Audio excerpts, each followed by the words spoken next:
अहिल्या कौन है?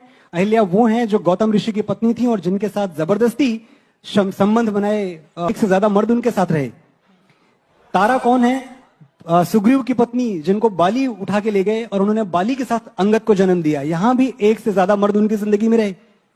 द्रौपदी कौन है? 5 पति जिनके थे। कुंती कौन है? जो शादी के पहले मां बन गई थी। बहुत खुशों के बाद जहां इस बात को पुरजोर तरीके से महसूस किया गया और मेरे जैसे एक मामूली कलमकार को मौका मिला कि मैं ये बात कह सकूं। क्या आपको पता है कि नियोग प्रथा क्या थी? जो नियोग प्रथा है ना, ये आपको ऋग्वेद में लिखा हुआ मिलेगा और वैदिक ग्रंथों में जो बाद के टेक्स्ट हैं उसमें भी लिखा मिलेगा। जो नियोग प्रथा थी वो ये थी कि अगर किसी स्त्री का पति मर जाए, मतलब अगर उसकी कोई संतान नहीं है और उस स्त्री का पति मर जाए, तो उसको अपने देवर के साथ, या जो देवर अगर ना हो तो आसपास का जो सगा संबंधी हो, मतलब कि जो दूर का देवर हो, है ना, किसी पति के भाई का ममेरा भाई, चचेरा भाई, जो भी हो, मतलब जो दूर का भी रिश्तेदार हो, उसके साथ वो फिजिकल रिलेशन बना के, ठीक है, यानी कि फिजिकली इन्वॉल्व होके वो बच्चे पैदा करने का उसको अधिकार, इसे बोलते थे नियोग प्रथा। सुन के बहुत नहमदुल्लाहिल अज़ीम व नुसल्ली अला रसूलिहिल करीम, अम्मा बाद। एक मर्तबा एक आदमी किसी घर के अंदर चोरी करने के इरादे से दाखिल हुआ और वहाँ पर वो पकड़ा गया।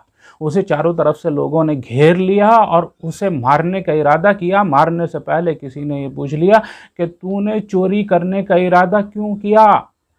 तू इस घर के अंदर चोरी करने के लिए क्यों घुसा? तो उसने बजाय ये कि अपना जुर्म कबूल करता, अपनी गलती का एतराफ़ करता या अपनी गलती की सफाई देता, अपनी चोरी के बारे में वजाहत करता, तो उसने सीधा ये एतराज़ करना शुरू कर दिया कि भाई तुम मुझे तो चोर कह रहा है, वो डॉक्टरों को चोर क्यों नहीं कह रहा है? क्योंकि डॉक्टर 10 रुपए की दवा 100 रुपए में दिया करते हैं, क्या वो चोर नहीं है? मुझे ये बताओ कि वो डॉक्टर जाता है, वो डॉक्टर के पास कोई मरीज़ जाता है बुखार लेकर, हालांकि दवा उसे वही देनी होती है, लेकिन वो लैब में जांच कराता है और उस जांच के ज़रिए भी पैसे कमाता है और 10 रुपए की दवा 100 रुपए में भी दिया करता है। क्या वो चोर नहीं है? एक आदमी के पेट में दर्द हुआ है, दवा उसे वही देनी है, लेकिन वो उसका ज़बरदस्ती अल्ट्रासाउंड कराता है ताकि लैब वालों से भी कमाई कर सके और इधर दवा के ज़रिए भी कमाई कर सके। क्या वो चोर नहीं है? तुम उनके ऊपर तो कभी एतराज़ नहीं करते। आज मैं थोड़ी सी चोरी करने के लिए क्या आ गया, मुझे घेर लिया और मारने लगे। हालांकि उसके तमाम के तमाम एतराज़ात ये गलत हैं और डॉक्टर के ऊपर जो उसने क्लेम किए हैं वो सब गलत हैं, उनकी कोई हकीकत नहीं है। वो ज़रूरत की चीज़ें हैं, वो ज़रूरत के मुताल्लिक काम करता है और बहरहाल वो जो दिया करता है उसमें कितनी कमाई करता है वो उसका मसला है, उसे चोरी नहीं कहा जा सकता। और कोई भी हुकूमत, कोई भी आकिल आदमी, कोई भी समझदार आदमी उसे चोरी कहता भी नहीं है। लेकिन उसने उनके ऊपर क्लेम किया अपनी बात को डाइवर्ट करने के लिए, अपने ऊपर से इल्ज़ाम को ख़त्म करने के लिए। इसी तरीके से हिंदू धर्म के अंदर बहुत सारी कुरीतियाँ हैं, बहुत गलत रिवाज हैं। जब हिंदू धर्म के बच्चों ने पढ़ना लिखना शुरू किया, उनके अंदर थोड़ा अकल आई, कुछ शऊर आया, तो उन्होंने अपने धर्म गुरुओं से सवाल करने शुरू किए। तो उनके धर्म गुरुओं के पास जवाब तो कोई नहीं था। उन्होंने उनके सवाल को डाइवर्ट किया कि तुम हमें तो गलत कह रहे हो, देखो इस्लाम के अंदर ये भी कमी है, इस्लाम के अंदर ये भी कमी है। अपनी कमी नहीं बताई, इस्लाम के ऊपर कीचड़ उछालना शुरू कर दिया। हालांकि इस्लाम के अंदर जो उन्होंने इल्ज़ामात लगाए थे वो गलत थे, उनकी कोई हकीकत नहीं थी। मिसाल के तौर पर एक इल्ज़ाम है और जो हिंदू नौजवानों की तरफ से, हिंदुओं की तरफ से आए दिन उठाए जाते हैं और उछाले जाते हैं, उनमें से एक इल्ज़ाम है हलाला, कि भाई मुसलमानों के अंदर एक बड़ा गलत कॉन्सेप्ट है हलाले का और हलाला अच्छी बात नहीं है। और हकीकतन जो वो माना बताया करते हैं हलाले के वो गलत है, जो वो समझाया करते हैं हलाले को वो गलत है। और ये लफ्ज़ हलाला ये इस्लामी तहज़ीब के अंदर हराम काम है, जो वो हलाले से बात समझ में आया करती है। और मैंने इसके ऊपर पहले भी एक वीडियो बनाई थी और मैं इसकी वजाहत करना चाहूँगा कि हमारे यहाँ शादी एक कॉन्ट्रैक्ट हुआ करती है इस्लाम के अंदर, यानी एक लड़का और एक लड़की दोनों आपस में मुआहिदा कर लें कि हमें एक दूसरे के साथ ज़िंदगी गुजारनी है। उस ज़िंदगी गुजारने में जब कुछ अड़चनें पैदा होती हैं, जब लड़ाई झगड़े होते हैं, आपस में बात नहीं बन पाती है, तो फिर वो लोग आपस में बैठकर एक दूसरे की बात को समझें, एक दूसरे को समझाएं और अपने दरमियान जो इख्तिलाफात हैं वो ख़त्म करने की कोशिश करें। ये इस्लामी हुक्म है, कुरानी हुक्म है। लेकिन अगर इस तरीके से बात नहीं बनती तो फिर ये करें कि अगर वो नहीं समझ पाए तो कुछ लोग शौहर की तरफ से बैठें और कुछ लोग बीवी की तरफ से बैठें और एक दूसरे को समझाने की कोशिश करें, बताएं कि तुम ये गलत कर रहे हो, इन चीज़ों से रुको, तो तुम दोनों का साथ और निबाह मुमकिन है। एक बार नाकाम हो जाए, 2 बार नाकाम हो जाए, 3 बार नाकाम हो जाए, बात नहीं बनती हुई दिखाई दे रही, किसी तरीके से मसला हल ही नहीं हो रहा, दोनों के मसाइल इतने ज़्यादा पेचीदा हो चुके हैं, एक दूसरे के बारे में गलत फहमियाँ इतनी बुरी तरह दिमाग में बैठ चुकी हैं, या फिर इतनी गलत हरकतें हैं कि कोई अपनी हरकत छोड़ने को तैयार नहीं है, या गलत फहमी ख़त्म होने का नाम नहीं ले रही है, तो फिर इस सूरत में फिर शौहर के लिए हुक्म यह है कि फिर अपनी बीवी को एक तलाक दे दे, पाकी की हालत में एक तलाक दे दे, और फिर इस एक तलाक के साथ 3 महीने तक एक ही घर के अंदर, एक ही छत के नीचे रहें, इस तरीके से कि आपस में न भोलें न चालें, न बातचीत करें, न एक दूसरे से कोई मदद लें, न कोई एक दूसरे को छुए, न एक दूसरे के पास बैठे, अलग अलग कमरे में एक ही घर के अंदर अलग अलग रहें, बिल्कुल एक दूसरे से कोई मतलब रहे न वास्ता रहे, इस तरीके से 3 महीने गुजारें। तो अब ये भी अलग, अब बीवी चाहे कहीं भी शादी और निकाह कर सकती है। शौहर तो पहले भी आज़ाद था निकाह करने के लिए, ये अब भी आज़ाद है। अब इन दोनों में आपस में कोई ताल्लुक़ और वास्ता शौहर और बीवी का नहीं रहा। लेकिन अगर 3 महीने तक समझ में नहीं आई थी, लेकिन जब 5-6 महीने गुजर गए तो आपस में दोनों को ये लगा कि हम तो एक दूसरे के लिए कुर्बानी दे सकते हैं, एक दूसरे की परेशानी को बर्दाश्त, एक दूसरे के मसाइल को बर्दाश्त कर सकते हैं, जो गलत फहमियां हैं वो खत्म हो सकती हैं, और जो गलतियां हैं उनका एतराफ़ कर लिया गया है। तो अब फिर किसी इमाम साहब के पास, किसी मौलाना साहब के पास रब्ता करें और दोनों का निकाह हो और फिर एक दूसरे के साथ रहने लगें, कोई मसला नहीं है, किसी चीज़ की ज़रूरत नहीं है, किसी मसले में कोई टांग अड़ाने वाला नहीं है। फिर अब कंडीशन ये हो जाती है, पहले तो इसके पास हक़ था 3 तलाक देने का, लेकिन इसने क्योंकि 1 तलाक देकर अपना एक हक़ ख़त्म कर लिया है, सिर्फ 2 तलाक इसके पास बची हैं, और फिर इनमें वही झगड़ा पैदा होता है, फिर वही तरीक़ा इख्तियार किया जाएगा और फिर 2 तलाक इसके पास से ख़त्म हो जाएंगी। लेकिन फिर तीसरी मरतबा 2 मरतबा बात ख़राब हुई है, फिर तीसरी मरतबा चाहा, फिर निकाह कर लिया, फिर एक साथ रहने लगे। अब मसला ये पेश आया कि फिर से झगड़े पैदा होने लगे हैं, और तीसरी मरतबा भी पाकी के हालत में फिर इसने तलाक देनी और अपनी 3 तलाक को इसने इस्तेमाल कर लिया।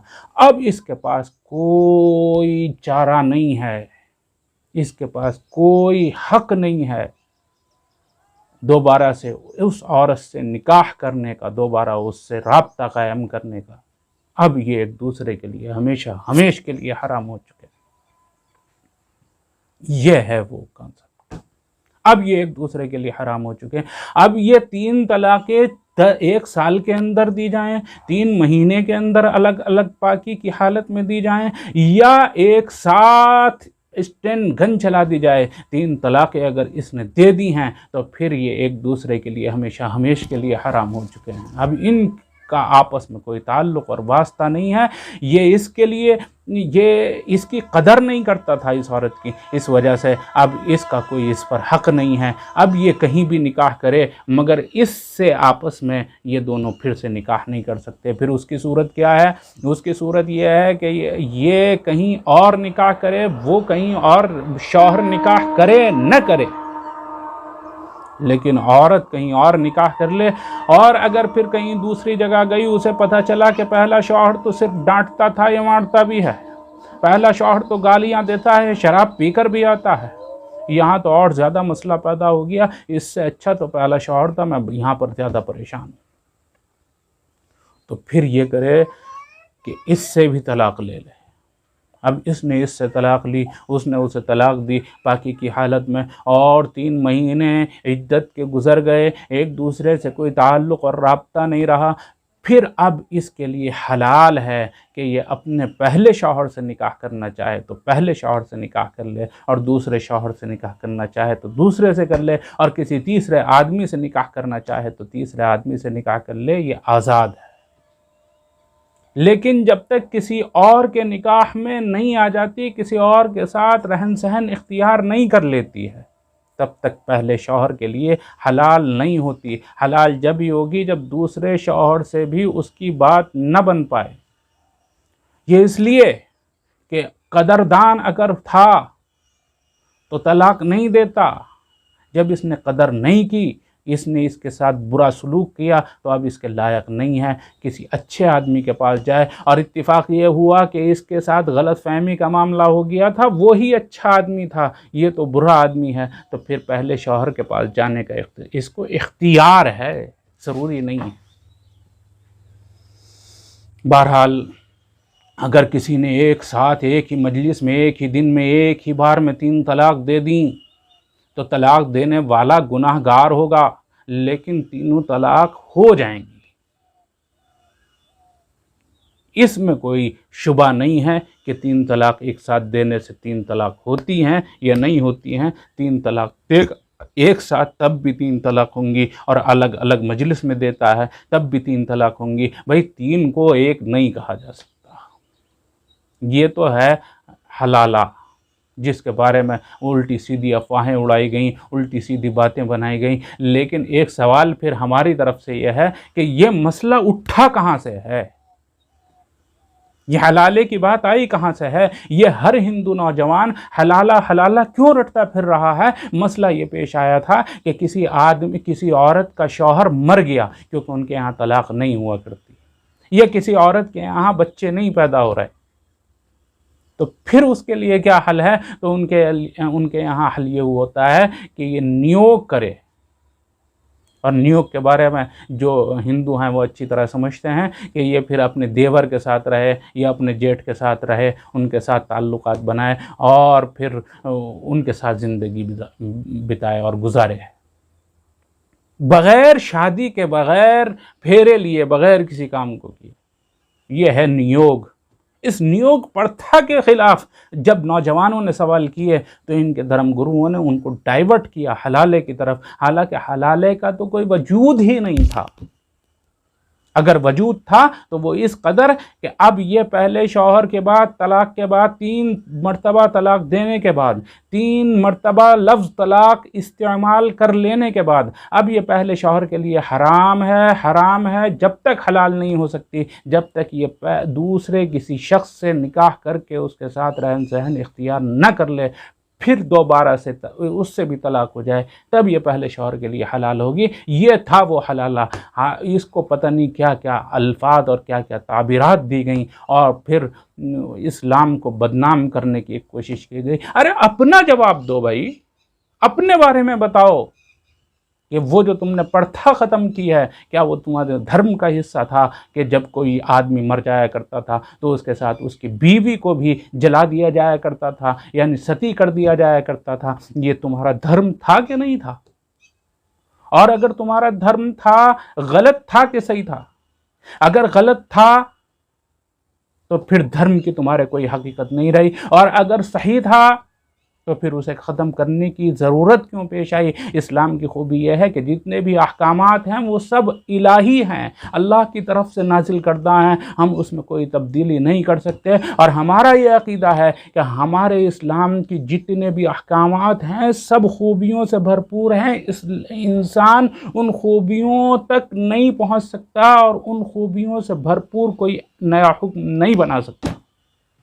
अल्लाह तबारक व तआला के अहकामात पर ही हम अमल करना चाहते हैं और करते हैं। और कोई बड़े से बड़ा आलिम अपने पेट से कोई बात नहीं बताया करता, बल्कि जब कुरान और उससे कोई सवाल किया जाता है तो वो ये बताया करता है कि इस सिलसिले में अल्लाह का हुक्म ये है, नबी अलैहिस्सलातु व तस्लीम का हुक्म ये है।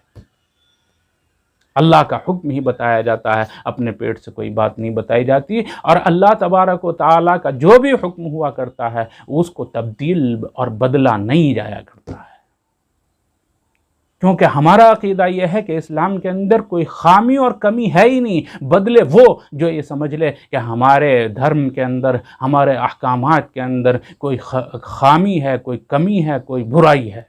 इस्लाम में कोई खामी, कमी, बुराई है ही नहीं।